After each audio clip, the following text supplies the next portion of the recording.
మా పాప నిద్ర లేపాలంటే నాకు చాలా బాధేస్తుంది. ఎందుకంటే మా పాపకి ఇప్పుడు 4 ఇయర్స్. అంతకుముందు నిద్రపోయేది. ఆల్మోస్ట్ 8:30కి లేసేది. అండ్ నైట్ 11:00 వరకు ఆడుకునేది.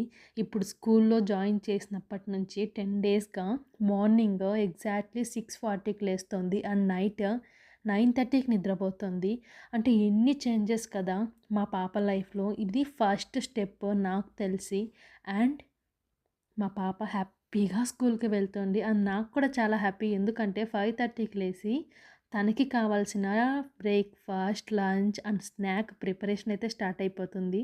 చేయడమేమో గొప్ప కాదు. దాన్ని వాళ్ళు తినగలగాలి. అలా చేయాలి. అలా చేస్తేనే పిల్లలకి చేసిన సాటిస్ఫాక్షన్ మనకి మిగులుతుంది. అండ్ వాళ్ళు కూడా స్కూల్ నుంచి రాగానే హెల్తీగా నవ్వుతూ వ్యాన్ దిగుతారు. అండ్ మనం హెల్తీగా రిసీవ్ చేసుకోవచ్చు.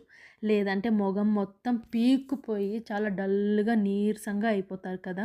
సో, కాబట్టి చిన్న పిల్లలకి ఎప్పుడైనా సరే వాళ్ళు తినగలిగేది అండ్ వాళ్ళకి ఫింగర్స్‌కి టచ్ అవ్వాలి. అంటే ఇలా ఎత్తుకొని ఫీడ్ చేసుకోగలగాలి. ఇంకొకరి మీద డిపెండ్ అవ్వకుండా. అలాంటి ఐటెమ్స్ మాత్రమే మనం పిల్లలకి సర్వ్ చేయాలి ఫస్ట్ ఆఫ్ ఆల్. సో, మా పాపకి ఈరోజు నేను చేసినవన్నీ 100% హెల్తీ అనుకుంటున్నాను.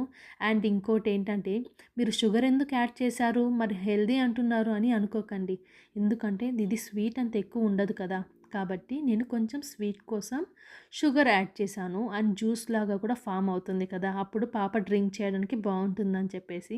స్నాక్‌కి నేను పాప్‌కార్న్ గింజలైతే డీమార్ట్‌లో తెచ్చుకుంటాను. వాటిని ఫ్రై చేసి ఇలా మా పాపకి 4 డేస్‌కి ఒకసారి ఆర్ 1 వీక్‌కి ఒకసారి సర్వ్ చేస్తాను. కంపల్సరీ దాన్ని ఖాళీ చేసుకొనే వస్తుంది.